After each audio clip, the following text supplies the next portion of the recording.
ओखली वाली चुड़ैल। एक गांव में एक बुढ़िया थी जो बहुत गरीब थी। उसके 3 बेटे थे, चंगू, मंगू और छंगू।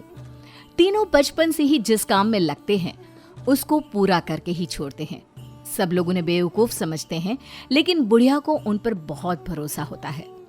बुढ़िया मेहनत मजदूरी करके जो कुछ लाती है उसी से उनका काम चलता है। तीनों भाई हमेशा घर में ही बैठे रहते हैं। तीनों मालपुए खाने और लस्सी पीने के बहुत शौकीन होते हैं। एक बार की बात है, चंगू घर से बाहर निकलता है तो वो एक मेंढक देखता है। अरे वाह, ये मेंढक तो बड़ा तेज भाग रहा है। चलकर इसका पीछा करता हूँ। चंगू उसके पीछे पीछे भागने लगता है। उसका पीछा करते करते वो जंगलों पहाड़ों को पार करके न जाने कहाँ गुम हो जाता है। मंगू जब घर से बाहर निकलता है तो देखता है कि उसका भाई वापस नहीं आया है। माँ, भाई को गए हुए बहुत देर हो गई। मैं जरा उसका पता लगा कर आता हूँ। मंगू थोड़ी ही दूर जाता है, तभी देखता है कि नदी के किनारे एक हंस बैठा हुआ है। वो हंस को पकड़ना चाहता है, लेकिन हंस उड़ने लगता है। वो भी उसके पीछे पीछे नदी, जंगल, पहाड़ सब कुछ पार करते करते कहीं गुम हो जाता है। छंगू दोनों भाइयों को वापस ना आने से चिंतित हो जाता है। माँ, ये दोनों कहाँ चले गए? मुझे भी उनके खोज में जाना चाहिए। तुम मुझे अकेली छोड़कर मत जा, वो अपने आप वापस आ जाएंगे बेटा। छंगू माँ की बात अनसुनी करके घर से बाहर निकल जाता है। तभी उसकी नजर एक नेवले पर पड़ती है। उसे पकड़ने के लिए वो उसके पीछे दौड़ता है, लेकिन उसके पीछे पीछे भागते वो जंगल पहाड़ पार करते हुए दोनों भाइयों की तरह गुम हो जाता है। बुढ़िया रोज खाना लेकर बैठी रहती है, लेकिन उसके बेटे वापस नहीं आते। धीरे धीरे करते उनको गए पूरे 6 महीने बीत जाते हैं। पता नहीं मेरे बेटे कहाँ चले गए, उनको खाना कौन देता होगा। बुढ़िया बहुत परेशान रहने लगती है। एक दिन राजा के महल में जब उनके बेटे की शादी हो रही होती है, उसी समय जोर जोर से बादलों की गड़गड़ाहट जैसी आवाज होती है और ओखली पर सवार एक चुड़ैल आती है। वो सबके सामने राजकुमारी को खींचकर अपनी ओखली पर बिठा लेती है और मुसल लहराती हुई आकाश में उड़ जाती है। अरे कोई पकड़ो उस चुड़ैल को, मेरी बेटी को कहाँ लेकर जा रही है? इतना कहकर रानी अचेत हो जाती है। सभी लोग स्तब्ध खड़े देखते रह जाते हैं। कोई कुछ समझ पाता तब तक चुड़ैल सबकी आंखों से ओझल हो जाती है। पूरे राज्य में सन्नाटा छा जाता है। राजा तत्काल ऐलान करते हैं, जो भी मेरी बेटी को ढूंढ कर लाएगा उसको मैं अपना आधा राजपाट दे दूंगा। उड़ते उड़ते ये बात बुढ़िया के कानों में भी पहुंचती है। मेरे बेटे जिस काम को शुरू करते हैं उसको खत्म करके ही दम लेते हैं। क्यों ना एक बार राजा से ही मिल लूं। वो राजा के पास जाती है।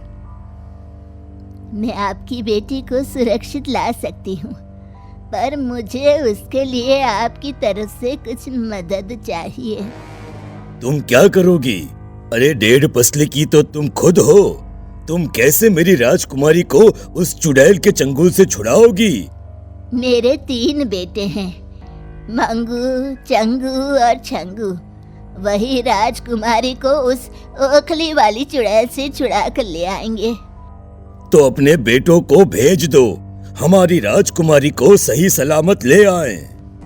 उनके लिए आपको एक ड्रम भर के छाछ और एक परात भर के मालपुए हमारे घर भिजवाने पड़ेंगे। मेरे घर की छत और सारी दीवारें बिल्कुल लाल रंग की ईंटों से बनवानी पड़ेंगी। यह सारा काम तो हो जाएगा, लेकिन अगर तुम्हारे बेटे मेरी राजकुमारी को नहीं ला पाए तो तुम्हारा और तुम्हारे बेटों का सर धड़ से अलग कर दिया जाएगा। मुझे अपने बेटों पर पूरा भरोसा है। बाकी आप जो सजा देना चाहेंगे दे दीजिएगा। बुढ़िया अपने घर चली जाती है। बुढ़िया का पूरा घर लाल रंग की ईंटों से जड़ दिया जाता है और उसके घर में एक ड्रम भर के छाछ और परात घर के मालपुआ भिजवा दिए जाते हैं। जिसके बाद बुढ़िया मालपुओं को घर की छत पर रख देती है। वहीं दूसरी तरफ एक बेटा जो किसी पहाड़ी पर एक गुफा में होता है, सुबह सूरज की चमकती रोशनी में अपने घर को बिल्कुल आग की तरह लाल देखकर तुरंत घर की तरफ निकल जाता है, तो बाकी दोनों बेटे हवा के साथ बहती मालपुओं की खुशबू से घर की तरफ खींचे चले आते हैं। जैसे ही तीनों घर लौटते हैं तो घर मालपुए और छाछ की सुगंध से भरा होता है। बुढ़िया अपने बेटों को देखकर खुश हो जाती है। मेरे बच्चों, कहाँ चले गए थे तुम? आंखें तरस गई थी तुम्हें देखने के लिए। अब जल्दी से छाछ पी लो और मालपुए खा लो। तुम्हें एक बहुत बड़ा काम करना है। माँ, पहले जी भर के खा लेने दो, फिर काम बताना। जब तीनों बेटे खा पी लेते हैं तब राजा की बेटी को चुड़ैल उठाकर ले गई और तुम लोगों की तरफ से मैंने राजा को कह दिया कि उनकी बेटी को मेरे बहादुर बच्चे यानी तुम तीनों जरूर ढूंढ निकालोगे। माँ, राजा की यहाँ कहलवा दो कि हमें एक रेशम के कपड़े की 100 मीटर की रस्सी बनवा कर दे दें। राजा के यहाँ खबर जाते ही 100 मीटर की रस्सी उनके घर पहुंच जाती है। बुढ़िया के बेटे दूसरे दिन रस्सी लेकर निकल पड़ते हैं। रस्सी का एक सिरा चंगू पकड़ता है और दूसरा सिरा छंगू पकड़ता है। मंगू बीच का हिस्सा अपनी कमर में बांध लेता है। तीनों एक साथ निकल पड़ते हैं और 2-3 हफ्ते तक जंगल, नदियां और पहाड़ों की खाक छानते रहते हैं। एक दिन वो तीनों एक बहुत बड़ी पहाड़ी पर घूम रहे होते हैं। वो देखो, लगता है वो चुड़ैल उसी घाटी में रहती है। पहाड़ी के नीचे एक घाटी थी। घाटी में उतरकर वे तीनों एक जगह बैठ जाते हैं। तभी एक कुएं से उन्हें रोने की आवाज सुनाई पड़ती है। चंगू झांक कर देखता है तो कुएं में कोई नहीं था। एक काम करो, रस्सी मेरी कमर में बांध दो, मैं नीचे जाकर देखता हूँ, लेकिन जैसे ही मैं कोई खतरा देखूंगा तो चिल्ला दूंगा, तब तुम लोग मुझे निकाल लेना। अगर तुम्हारी जरूरत होगी तो रस्सी छोड़ दूंगा, तुम दोनों नीचे आ जाना, ठीक है? इतना कहकर वो कुएं में उतर जाता है। कुएं में उतरते ही वो देखता है कि कुएं में एक सुरंग है। वो सुरंग में चला जाता है। सुरंग एक बड़े से मैदान में खुलती है और उस मैदान के पास ही एक बड़ी हवेली थी। वो हवेली की खिड़की से अंदर झांकने लगता है तो देखता है कि एक चुड़ैल ओखली पर बैठी है और उसके हाथ में मुसल है। वो मुसल घुमाती जा रही है।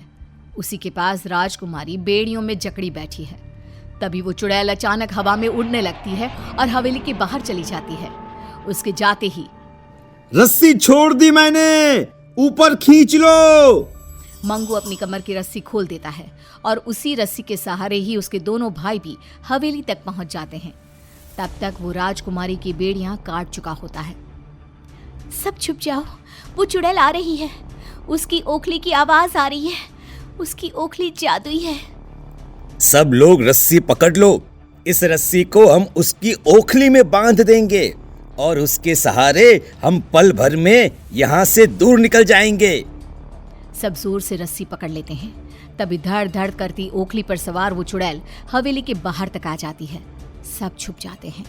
चुड़ैल जैसे ही ओखली से जमीन पर उतरती है, छंगू रस्सी ओखली में बांध देता है। तीनों मिलकर उसका मुसल छीन लेते हैं और उसी मुसल से उस पर धड़ाधड़ वार करते हैं। हाँ, ये तो बेहोश हो गई। चलो, इसके होश में आने से पहले हमें यहाँ से निकल जाना होगा। जैसे ही खुला आसमान दिखता है, सब के सब रस्सी पकड़कर ओखली में सवार हो जाते हैं और आसमान में उड़ जाते हैं। वो देखो, उस चुड़ैल को होश आ गया। तुम लोग चिंता मत करो, अब तो वो हम लोगों तक नहीं पहुंच सकती, क्योंकि उसका मुसल और ओखली हमारे पास है। चंगू, मंगू और छंगू जब राजकुमारी को लेकर राजा के महल पहुंचते हैं तो पूरी राज्य में उनकी जय जयकार होने लगती है। तुम तीनों बहुत बहादुर हो। तुम्हारी माँ ने तुम्हारे बारे में जो कुछ भी कहा था, सही कहा था। राजा तीनों को बहुत सारे इनाम देते हैं और अपने राज्य में ऊंची ऊंची पदवी देकर सम्मानित करते हैं। राजकुमारी की बारात फिर से आती है और धूमधाम से उसका विवाह हो जाता है।